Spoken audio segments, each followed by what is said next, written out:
Welcome to another episode presented by the Gentleman's District. This is bype, Build Your Personal Economy, and we're just having some really necessary conversations with Black professional men that are doing great things in the community. And I have the pleasure of sitting here with my close partner, as T.I. would say partner, Hey, Demecos. I know so much about you, man. I'm gonna let you introduce yourself. Tell them who you are, why you're here, and man, and what you represent. Cloud Tech Big Unc, most folks know me. Essentially, high school dropout with a GED who essentially built himself to become senior level cloud architect for a missiles and defense organization and also other multiple contracts. Running my own tech organization and training up individuals who are also looking to migrate from whatever career that they're in into these prominent tech careers. Also while spreading awareness of the lucrative futures, present and futures of just tradesmen and those looking to acquire, certificate skills without all the debt, without the debt of finance, or without the debt of time. Got it. So shortcut is success in both financial and time commitment. Absolutely. Love that. Love that, man. What led you to that? Oh man. Long story shorter, essentially, I've always had a knack and a passion for helping people. Even in previous careers and in ventures prior to tech, I was always somewhere helping somebody do something, helping somebody achieve, or even just helping people eat. Have food for Thanksgiving or have food for just that Friday. So I've always had a knack for helping people, and I got that from my mom, who had me doing that at an early age and as a teenager. But essentially, getting into tech was just a transition I made at 30 from a guy that I picked up doing Uber. This before I got fired from Uber and Lyft. Wow. And he put me on Whole game. nother conversation. Yeah. Put me on game, and I just took that advice he gave me and put my hustle into it. And I figured out, and once I got into the industry, I found out and figured out that most of these professionals, especially tech professionals, whether they be engineer or executive, they don't have that hustle mentality from the outside that you have to develop when you're trying to figure things out coming from the bottom in broken communities that, a lot of folks who come from my ilk have. So being able to bring that hustle mentality to the industry, along with acquiring the smarts of technicalities to be able to solve business solutions using cloud, business problems using cloud technology solutions. I figured that I could mesh all those things into one and just, create opportunity, not only just for more opportunity for myself, but more opportunities for others as well who also come from that same ilk. Okay. So when you say elk, talk to me about your upbringing, man. Like, talk to me about the 10-year-old Demecos. 10 years old. And, what that environment looked like, the negative and the positive of, because I think we have a similar but different background, man. Like, very similar. We're both from hometown, North Carolina.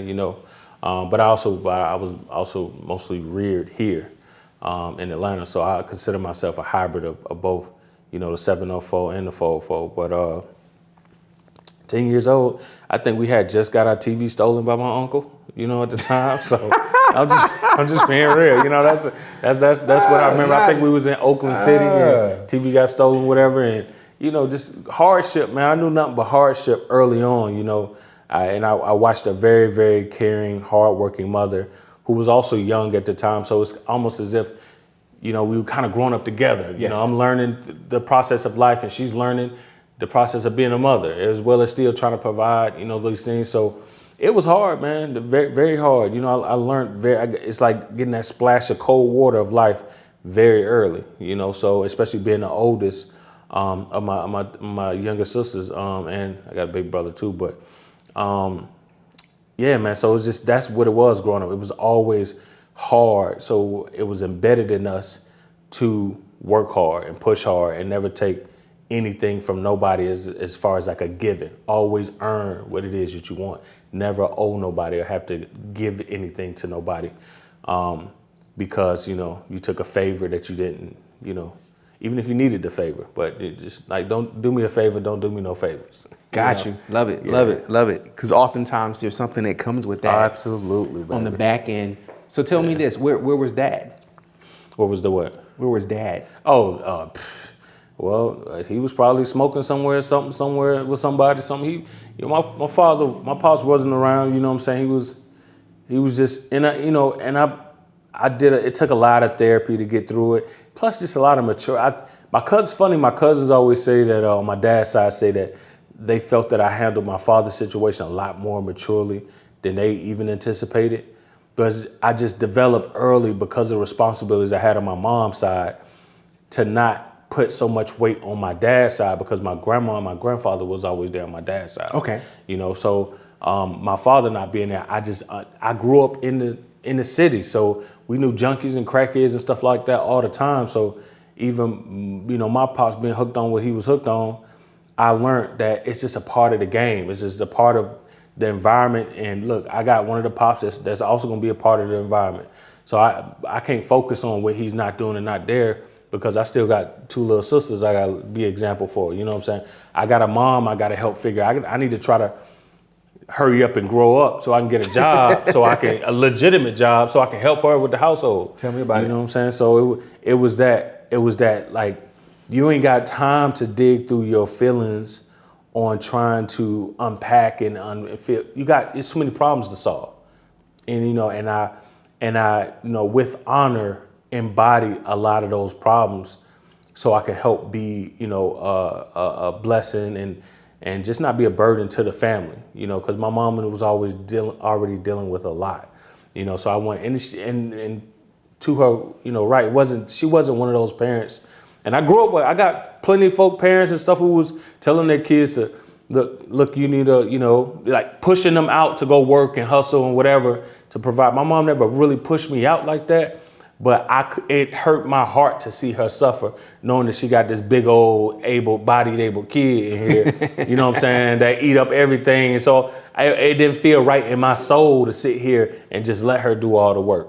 You know what I'm saying? So it was always like that. So my pops he was a man of, of his own demons, and those were his demons. I understood that he had to deal with, not mine. I had to take on. I just had to take on the burden of the responsibility of poor decisions that men had, because other fathers wasn't there neither that had took on. So dealing with abuse, dealing with drugs, dealing with drug dealers, dealing with the living on Cleveland Avenue. Everybody know what happened on Stewart Avenue. And just dealing with the whole environment, man. It molded me to become something that incredible, that I could use those social tools and that internal build of drive and ambition. If I incorporated with the more corporate aligned, more business aligned skill set and figure, that I could dominate either world. So I'll say this to close that out. I always grew up watching American Gangster, and they said that, if this, I'm for real, they said if this drug dealer had went legit or was corporate, he would have been this type of boss, this type of boss. And I remember watching that as a kid, like 13, 14, be like, I want to put your word to that. I want to really try that, because I can go out in the streets and be a big boss out of there. But I said, I don't want to do it that way, because I got too many examples that went south. Frank Lucas was from North Carolina as well. Yeah, he is. Yeah. And Frank White. I didn't know that. Yeah, he's from North Carolina. A lot of the big timers out of New York from North Carolina. But I want to do it the legit way. I want to be, instead of being that street hood legend, I want to be a legend on the legitimate side of the business world and conquer and put my foot on their necks that way. Because I want to prove, if y'all said he could do it, if he sold drugs and built this empire, he could build that same empire legitimately. I want to really try to do that. So that's where it came from. So what I take from what you shared is that you were dealt a certain hand, but that hand didn't limit your ability to become a different version of what your environment traditionally produced. Yeah, for real. Yeah, for sure. No, 100%. I mean, even my uncle, having to go visit my uncle in prison all the time, he would always embed in me like don't. I just had too many examples of men who faltered to where it's like, all right, ain't nothing in the streets gonna ever really pan out. Even when it look good and it's flashy and it's popping, it's gonna drizzle out. So I was like, it's too many bad examples on that side. And I had to go find, and I didn't know no successful brothers or dudes that come from my community like that. So I had to go find that. So I was just determined to do something different and be something different. That's all I wanted. But I wanted to use all the acumen that came from that side and take it with me because that's what. So clearly there was an appetite for success. Huge appetite. There was a clear path to say, I can't go this way. Yeah, the direction came with time. The fervor was always there. I worked all my homeboys, all my cousins. I was always a very determined kid. So at what point, let's take the determination and the desire and the path off the table. At what point did you actually reinvent yourself and start to see yourself in a different perspective? I'll use the term unrecognizable. At what point did you become unrecognizable to your previous environment? Oh, that was early. That was so I've had many highs and lows in my adult life, but it was the very initial first time that I became like I would say by age 20. I had rose very fast on the corporate side. And I've always had little business hustle stuff on the side too, but I rose so fast that I was the youngest in the corporation. But also I rose so fast, I had made the most money that anybody in my house ever made. Wow. You know, and I remember literally one of the family friends was like, oh, he made a statement. And I know he didn't mean nothing by it, but it always stood out to me. But I don't know he didn't mean nothing by it. But he was like, man, he's like, Miko, you talk so white. And I was just like, what? I was like, what? You know what I'm saying? And he was like, yeah, just how you carry. I was just different. Okay. I know I was different than most other folk coming around, grown men and young men. I was just different. It's because I already saw, like Nipsey said that in that book, The Spook That Sat by the Door.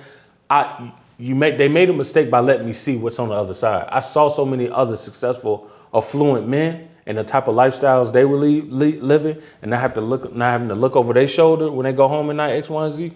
I said, I saw what was possible.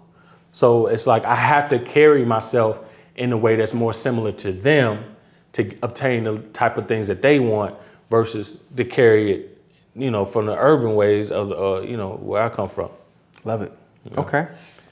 So tell me this, man, like 3 years from now. Yeah. In your continuous journey of becoming, what do you anticipate for the new reinvented version of Demecos? Like, what are you aspiring to accomplish in this chapter, in this season of your life? In the next 3 years? That's a good question. To be honest, it's probably just going to be having built better systems, because I did a lot of the groundwork to build so many different foundational platforms of my tech consulting business and just of my career in general, and planted so many seeds with people and things and in different ecosystems that I see everything going from, because the integrity is there, the trust is there, the notoriety isn't there as much, and a lot of the volume isn't there as much. And I don't care about notoriety, but I do care about the volume, you know, because we're talking about driving and revenue. So I have to I see myself in 3 years having built systems where it doesn't require as much hands-on movement and triggers as I have to manually do. Got it. You know, so, and then even technically breaking that down is more so of automated content generation, automated following up with customers, automated cold calling with for C2C business, you know, and then having those different revenues that I'm driving for my business and career all kind of meshing through one centralized pipeline in a systematic way. So in the next 3 years, I want to concentrate really on building a system. Got it, man. I can help you do that in 3 months. I've mastered systematizing. Yeah, so we need to talk offline. So we can help you achieve that. The next 3 days, you can work on a new goal for the next 3 years. Marriage, man. Married. Yeah. How has that, and I know you recommend marriage, otherwise I wouldn't ask you this question. Yeah, for sure. How has marriage impacted your desire to become a better version of yourself? Well, it makes it to where those ideas of what you think you're capable of, you think you want to become, it has to meet the reality consistently. Break So that down, because I didn't get that. so meaning that, most men think they posture themselves as they are this type of way, especially in the dating world with women, like I will be this, like when they're having the conversations, they used to call it, at least when I was dating, they used to call it the presenting version of yourself. Got it. Yeah, Right. I'm with you. That person shows up on the first couple of Yeah. days, whatever. Now, when you marry that person, it challenges is you if you're really that person, or is it just a part of the marketing and selling? Oh yeah. The marketing is out the window. Absolutely. Because she's gonna remind you of who you really are. Yeah, and it's not even just by her intentions. It's because you want to continue to provide that type of lifestyle and that type of that blueprint of a future for her. You want to deliver on those deliverables, all those things that you said to her and meant to her. You have to deliver and show up. So that forced me in that way to really prove that I am that man that I said I was on a consistent basis. Even on those days when you don't feel like it, you're gonna push through because it's big. The program is bigger than just, fueling yourself. You're fueling your future family, generations, and her family, and your family. So it's no game. Like it's all business. It's all. Are you either gonna, are you really about that life? Marriage will test you if you're made of what you think you're made of or not. And then if you even find out when you're not made of what you think you are you gonna make it still? Yeah. You know what I'm saying? Love it. Yeah. And you're also looking at having a son, daughter, like children, right? Yeah, kids. And that's a whole nother layer. Yeah, probably gonna have, twins and stuff like that. And yeah, I mean that's gonna be another layer, and that's something you anticipate. I feel like even for this marriage, like I was prepared a lot for it. Okay. And I feel I'm gonna do the same thing with children. It's approach it because people say, oh, there's no book for this stuff, there's no teachers and tools for this stuff, and that's false. There are teachers and tools for this stuff. There are books from this stuff. Now, will there be various customizations you'll have to make to personalize for your relationship and for your children, etc.? Absolutely. But you can still best prepare for these things, and there's people out there who can help you best prepare for these things, and that stuff really does work. Got it. So tell me this, who is your ideal client? Who do you speak to when you're looking to help someone navigate becoming a cloud tech? yeah. So usually it's two types, because my business has two sides. The C2C side is when I'm dealing with corporations or organizations that are either new to cloud and looking to take advantage of the remote opportunities of their customers being able to have remote access to their business applications or organization. So that's on one side, and especially dealing with disaster recovery. A lot of organizations, their technology infrastructures aren't built for foolproof DR. So that's one hand. And then on the other hand is dealing with the C2C side. The other one's B2B, one's C2C. So dealing with the customer side of dealing with individuals who are trying to migrate over. Usually the ideal candidate is a person who's already either an accountant or either a nurse, even an HVAC professional. They've already been a professional in their field usually for about average of 6 to 8 years. Okay. And they're looking to migrate into tech because they see their company organization shifting more towards tech applications or tech posture that's really fueling the business, and they themselves as the professional want to capitalize on those lucrative salary opportunities and lucrative lifestyle opportunities that come with that. Because not only can they capture a salary that's lucrative and can financially change their life, they can also capture the lifestyle where it's a lot more laxed. You know what I'm saying? There's a lot more. A lot of their work is more important, more critical to systems and the world at large, have more importance in the work that they do. And most importantly, but they have a lot of fears and apprehensions. You know, they feel like they have to become a programmatic geek, know a ton of code. You know, that it's not possible for them to make that migration over without some master's degree in computer science or some exorbitant amount of training or what have you. And so it's me normalizing that experience of what it's really going to take for them on a one-to-one basis to migrate that career from wherever they are, find the cloud career profession that best aligns with their goals and aspirations, and build that blueprint out on what it takes for them to get there. And even, you know, during our boot camps that we host once a year, cloud engineer boot camps, show them step by step on how to acquire all the skills and credentials necessary to be able to obtain those cloud career opportunities. Love it, man. Yeah. I'm gonna pass the baton to you, man. Any questions you have for me? Yeah, so I would say, where do you see your business in 3 years? And what is your ideal avatar? And what would be a lesson if you were to have a conversation with 10-year-old John? What would that conversation be? Oh, I love the last question. Yeah. Ideal customer profile, man. Like I said earlier, I am really focused on communicating to professionals that are in the space I was in 5 years ago. Mm-hmm. You found success, you're making significant money. A little bit. RS, I only make $20,000 a year. Just want y'all to know that. Yeah, you're making 6, 7, 8, 9 X that, right? But you realize there's people that are making $500,000, $2 million a year, and you don't see a difference between yourself and them. And you're trying to figure out, why am I plateauing here when, yes, I'm successful and I may be even making more money than anybody else in my family, but I haven't fully tapped into my potential. Man, I struggle to sleep at some nights. I'm like, I don't feel fulfilled, but I'm successful and I'm driving my dream car.